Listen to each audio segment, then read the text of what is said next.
Coming up on Network Africa. M23 rebels push further east, attacking another town in the Democratic Republic of Congo, ignoring calls for a ceasefire. Sudan's deputy leader meets with South Africa's president in Cape Town.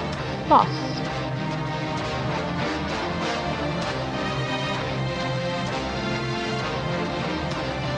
over 40 people missing after migrant shipwreck in the Mediterranean Sea.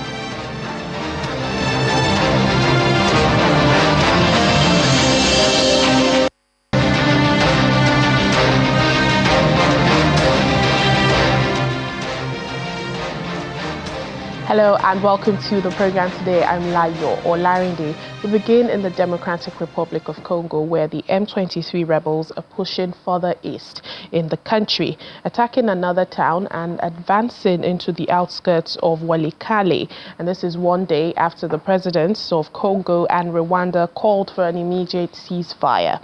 Residents report hearing gunfire near Walikale's Yabangi neighborhood as the rebels were engaged in a combat with both Congolese soldiers and pro-government militia after launching a surprise attack on an army position just outside the town. The town has a population of around 15,000 and it's located in a mineral-rich region. And this marks the furthest westward point the M23 rebels have reached during their rapid offensive this year.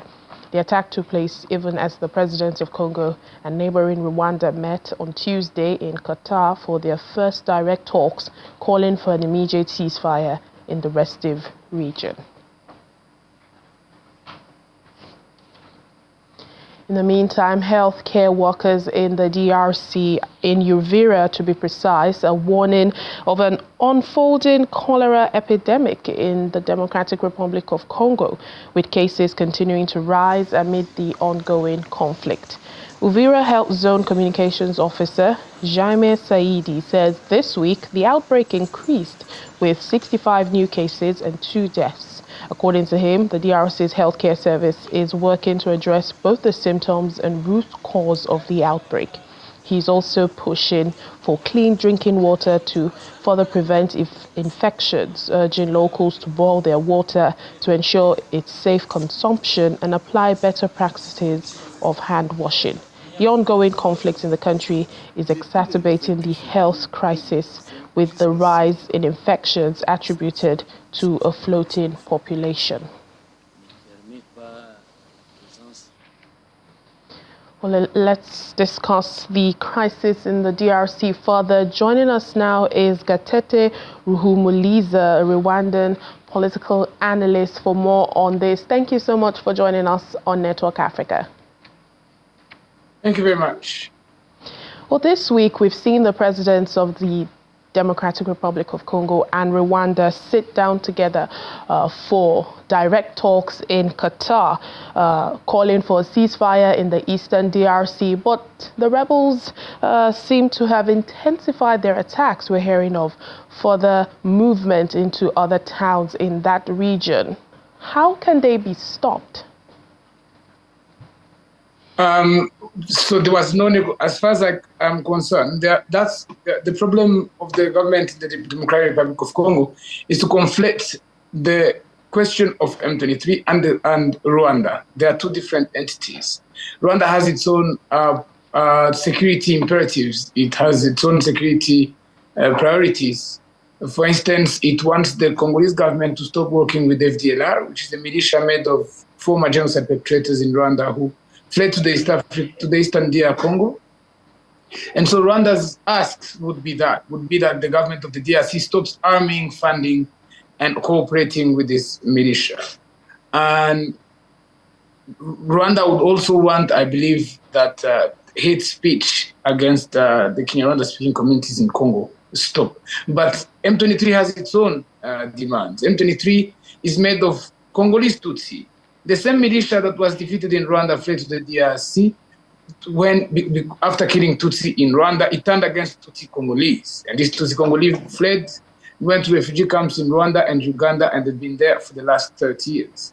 M23 is those people. M23 is the children and the relatives of those people that are fighting to defeat the FDLR in Eastern DRC and to return their communities back home. So they have their own questions. So long as Kinshasa will persist to negotiate with Rwanda, they will agree. Rwanda will perhaps lower its security defense mechanisms along the border with Rwanda, but it will never address the question of M23. It is a fallacy to think that M23 works on behalf of Rwanda. There are indeed about 1 million Congolese Tutsi in refugee camps in this region and across the world. So that's their main concern, and they would like to, for the Congolese government to give them security guarantees and to return their communities back home. So the only way to stop them is to accept, to neutralize FDLR, to stop hate speech targeting Kinyarwanda-speaking communities from Eastern DRC, and to resettle the Congolese Tutsi that are living in refugee camps in Rwanda, Uganda, Kenya, Tanzania, Burundi, and across the world. That's how it can be stopped.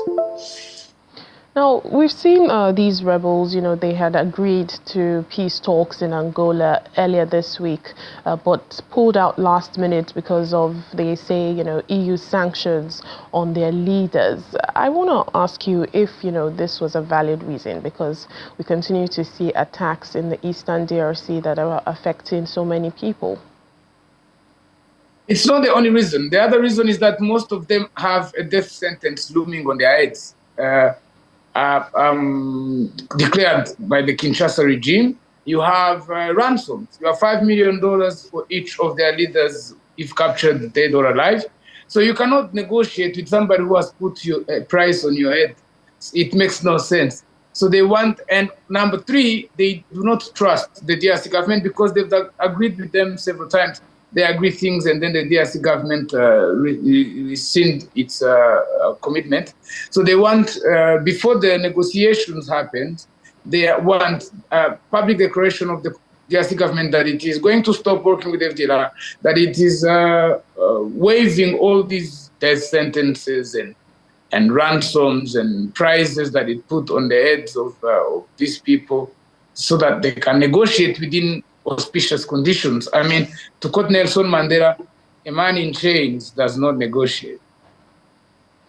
All right, then we've also seen, Rwanda cut diplomatic ties with Belgium, and, we expect that the diplomats in that country leave within, maybe the next 24 hours.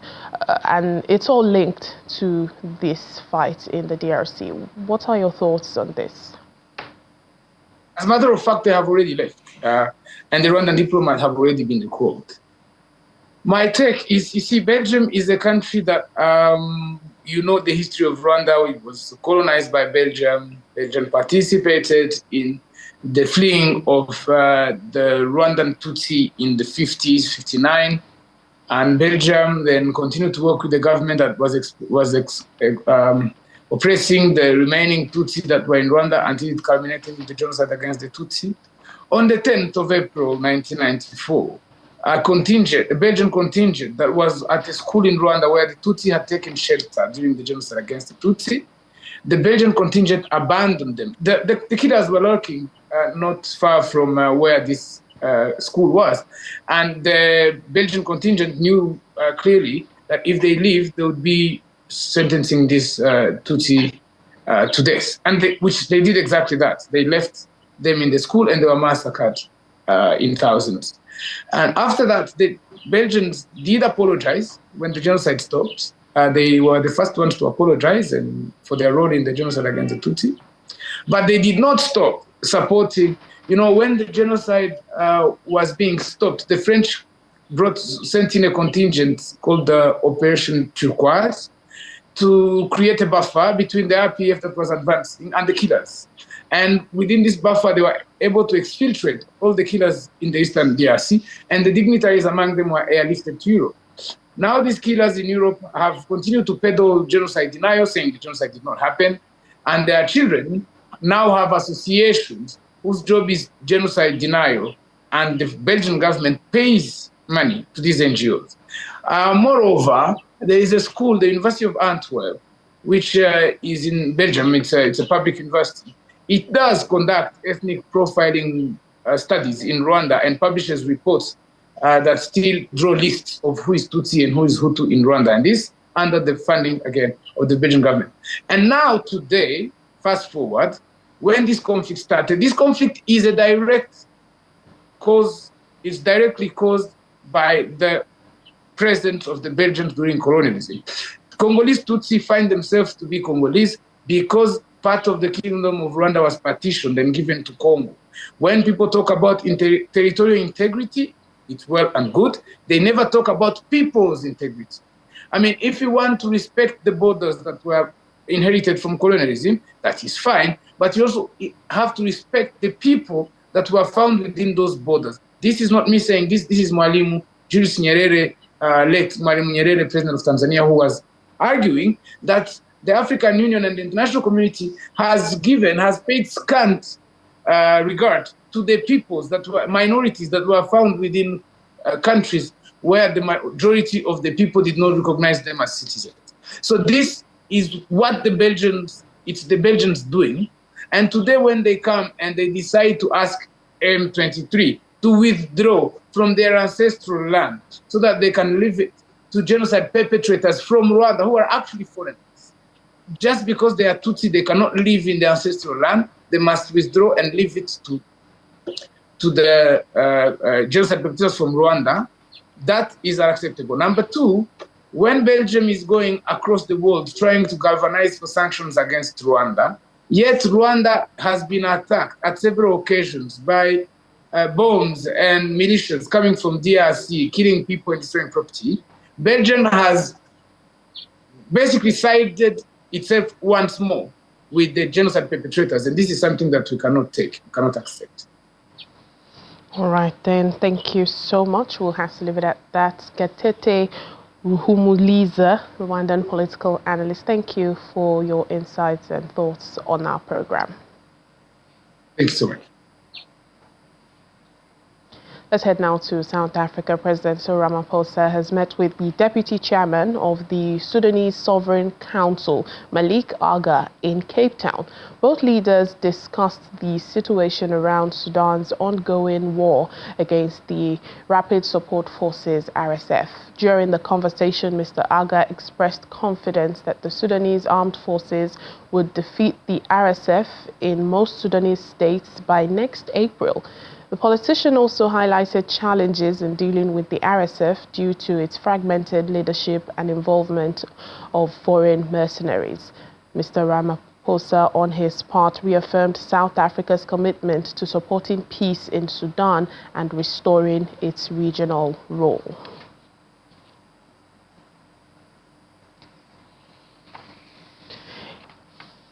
Meanwhile, South Africa's Minister of Mineral Resources, Gwede Mantashe, has called for the Southern African region to strengthen its petroleum industry and position it where it rightfully belongs. Speaking as South Africa assumes the G20 presidency, Mr. Mantashe emphasized that the sector must seize this opportunity to advance its policies and drive growth.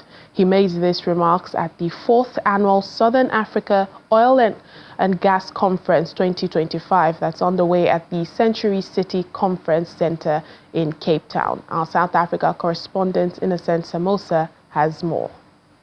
Industry leaders are exploring strategies to unlock the region's petroleum potential while prioritizing sustainability.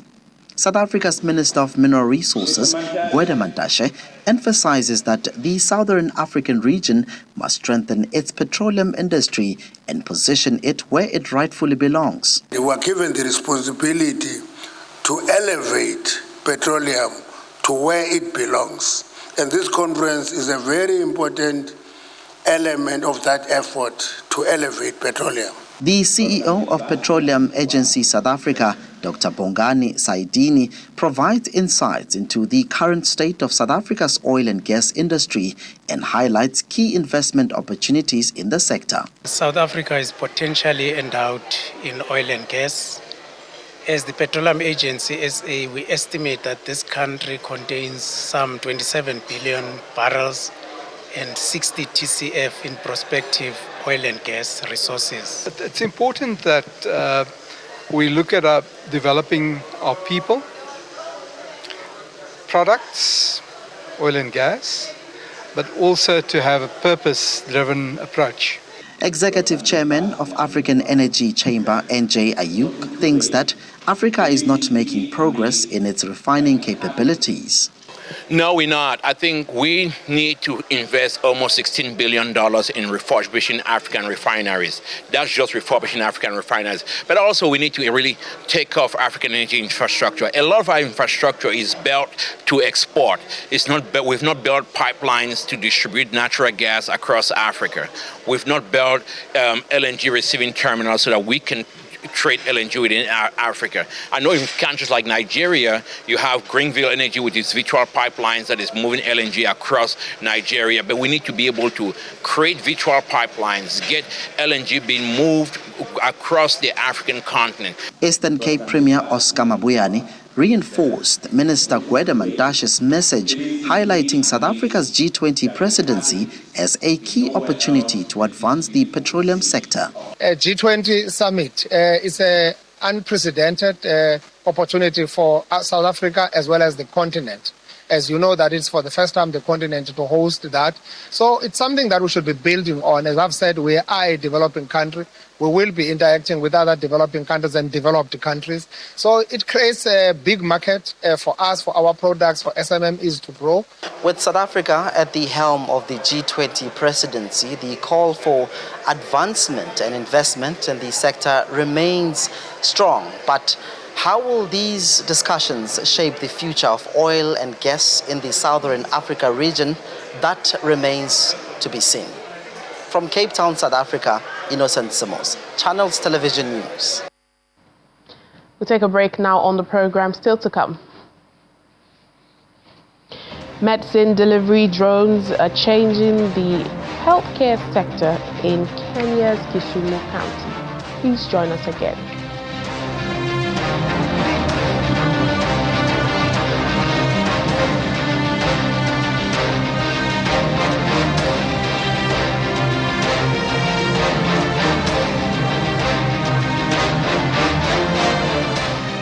Welcome back to the program. Close to 70,000 South Africans have expressed interest in moving to the United States following Washington's offer to resettle people from the country's Afrikaner community. This is according to the South African Chamber of Commerce in the U.S., SACUSA, which said it received tens of thousands of registrations from those seeking information. In a February executive order, President Donald Trump said Afrikaners, descendants of mainly Dutch settlers who arrived in the 17th century, could be admitted as refugees as they were, quote, victims of unjust racial discrimination. Relations between the U.S. and South Africa have become increasingly strained since President Trump became a U.S. leader in January. SACUSA is a group representing South African business people living in the U.S., and it says it has handed the list of interested individuals to the U.S. Embassy in Pretoria. Dozens of bus passengers in Ethiopia have been abducted by armed men in the country's largest region, Oromia, as they were traveling from the capital, Addis Ababa. Details are only just coming out of the kidnappings which took place earlier this week. The incident happened in Ali Doro, which is near an area where around 100 university students were similarly abducted as they were heading home from their campus last July. Survivors and local authorities blame those abductions on the Oromo Liberation Army, OLA, a rebel group that operates in the area. However, the group has denied its involvement. The Italian Coast Guard has recovered 6 bodies and is searching for up to 40 migrants after a rubber dinghy that departed from Tunisia sank in the central Mediterranean Sea. The UN Refugee Agency, UNHCR, says another 10 people, including 4 women, were rescued and brought to Italy's southernmost island of Lampedusa. Well, as search efforts continue, survivors recall that some 56 people were in the dinghy when it departed from the Tunisian port of Sfax. Then the boat started to deflate a few hours later. UNHCR says the people on board were from Cameroon, Cote d'Ivoire, Guinea, and Mali. The World Health Organization is raising an alarm over a looming shortage of HIV drugs in 8 countries, including Nigeria. The development, which affects 6 African nations, follows the U.S. government's recent decision to halt foreign aid. The warning comes in the wake of an executive order issued by President Donald Trump on his first day in office in January as part of a broader government spending review. WHO Chief Dr. Tedros Ghebreyesus warns that disruptions to HIV programs could undo 20 years of progress, and the interruption could result in over 10 million additional HIV cases and 3 million HIV-related deaths, describing the toll as more than triple the number of deaths last year. Nigeria, Kenya, Lesotho, South Sudan, Burkina Faso and Mali, alongside Haiti and Ukraine, are listed as the countries facing imminent shortages of the life-saving antiretroviral drugs.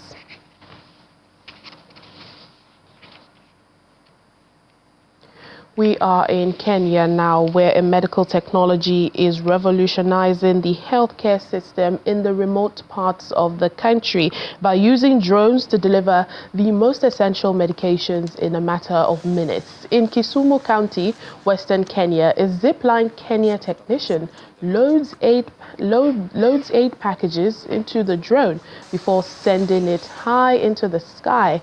The payloads are tied to parachutes and are dropped to those in need from the sky. The drone travels at a speed of 30 meters per second and bridges the gap that is normally taken during road transportation.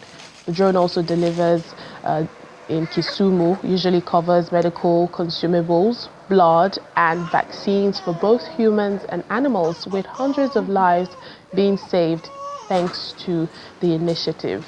These deliveries are also claimed to take a mere 3 minutes to reach the nearest health facility in Kisumu and only 73 minutes to make it to the farthest region.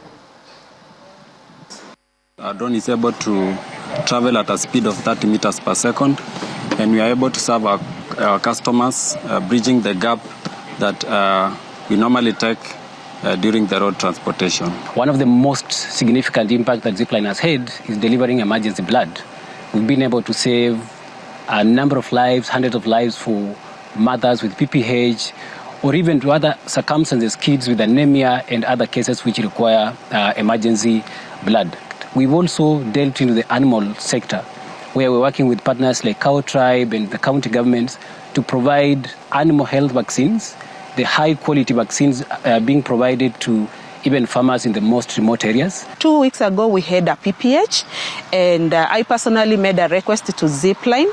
I wanted oxytocin, so I wrote a message like, Sondu is seriously in need of oxytocin immediately, and they responded, and we got the oxytocin immediately. It saved a life. It has really reduced the time that one has to go to the sub-county EPI office to collect vaccines, unlike now we're receiving vaccines at the facility level. So it has reduced that length of time, and now clients are they have trust. They've created trust unto us, like when you go to that facility, you'll get services immediately. You don't wait for that long.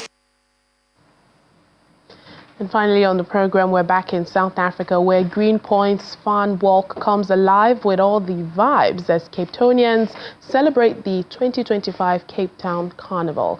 It is one of the most anticipated family-friendly events of the year.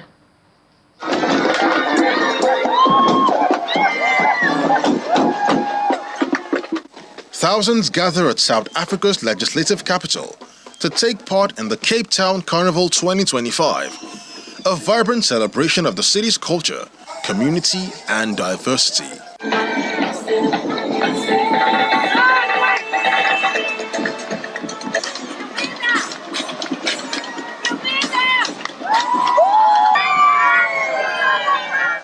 spectators watch as hundreds paraded down the streets in colorful costumes and extravagant floats.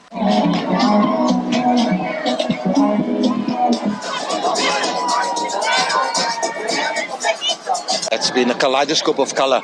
It's just been a brilliant it's my first time here at the Cape Town Carnival, and I believe it's celebrating its 15th anniversary. So for me, it's been really an exciting evening tonight. More than just the economic boost to the city, this is something that brings us together and creates social cohesion. At a time when there is so many people trying to divide us, this event brings us together and reminds us that there's more that unites us than separates us. Happy birthday, happy birthday.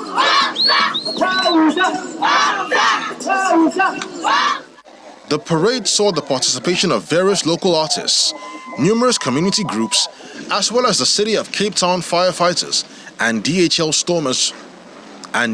Stormers rugby players.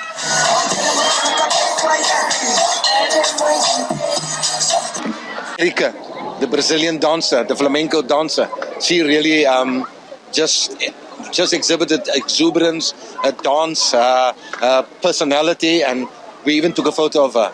And that for me stood out. But everybody else who represented a community. The carnival also featured an entertainment village, complete with a performance stage and food trucks. And at the moment, Cape Town is probably the best-run municipality in Southern Africa. And if everybody could copy in South Africa, could copy Cape Town's example, South Africa would be a better place. Marking its 15th anniversary, the carnival has blossomed into a must-attend, family-friendly celebration that showcases South Africa's rich diversity and culture.